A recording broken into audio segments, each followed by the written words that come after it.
కాబోయే సీఎం కోసం రేసులో నలుగురు. నిన్ననే 2024 ఎన్నికల కురుక్షేత్రం ముగిసింది. ఇంకా బిగిసి 5 ఏళ్లు ఉన్నాయి. అయినా అప్పుడే 2029 అని అంతా అంటున్నారు. ఓడిపోయిన పార్టీలకు ఎన్నికలు మళ్ళీ ఎంత త్వరగా వస్తే బాగుండు అని అనిపిస్తుంది.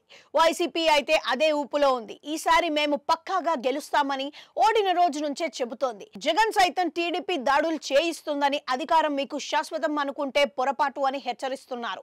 ఇక వైసీపీ తీరు ఇలా ఉంటే కాంగ్రెస్ కూడా రేసులోకి దూకేసింది. వైఎస్ షర్మిల ఏపీ సీఎం అని ఏపీకి వచ్చినప్పుడల్లా రేవంత్ రెడ్డి ఒకటికి 10 సార్లు చెబుతున్నారు.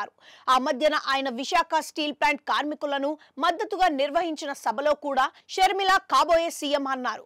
వైఎస్ఆర్ జయంతి వేడుకలలో కూడా మళ్ళీ అదే మాట అన్నారు. అలా ఆయన అన్నప్పుడల్లా వైఎస్ షర్మిల చిరునవ్వుతో ఆ మాటలను ఆస్వాదిస్తున్నారు. చిత్రం ఏంటంటే ఆమె ఈ రోజున ఎక్కడ గెలిచి తన సత్తా చాటుకోలేదు.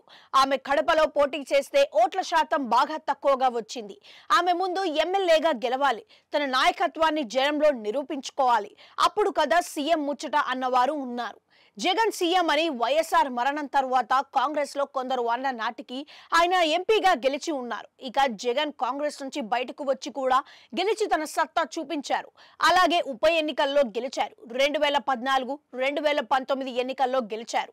ఇలా గెలిచిన వారి విషయంలో సీఎం అంటే చెల్లుతోంది. కానీ షర్మిలకు ఊరికే సీఎం అంటే ఎలా అన్నవారు ఉన్నారు. సరే, కాంగ్రెస్ పార్టీ ఏపీలో గెలిస్తే షర్మిలే సీఎం అని అనుకోవడానికి ఎవరికీ అభ్యంతరం లేదు అనుకున్నా ఏపీ సీఎం సీటు ఖాళీగా ఉందా అన్న చర్చ సాగుతోంది.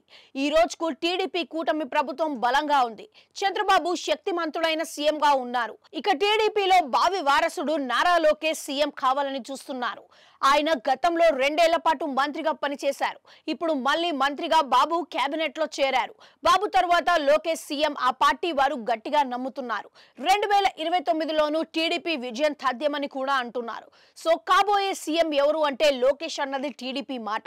ఇక జనసేన నుంచి చూస్తే సీఎం అంటే పవన్ కళ్యాణ్ అని అంటున్నారు. ఆయన ఇప్పుడు ఉప ముఖ్యమంత్రి, సీఎం పదవికి అడుగు దూరంలో ఉన్నారు అని కూడా ఆయన అభిమానులు సంబరంగా చెబుతున్నారు.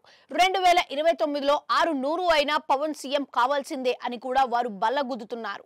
అలా అనుకుంటే కనుక 2029 నాటికి ఏపీ సీఎంగా పవన్ తప్ప మరొకరికి ఛాన్సే లేదు అని అంటున్నారు. ఇక 2029లో సీఎం సీటుకు రేసులో ఉన్నవారు జగన్, షర్మిల, పవన్, నారా లోకేష్ అని చెప్పాల్సి ఉంటుంది. ఈ నలుగురు కాబోయే సీఎంలుగా ఈ రోజు నుంచే ఉన్నారు. మరి జనాలు ఎవరికి పట్టం కడతారో చూడాల్సి ఉంది.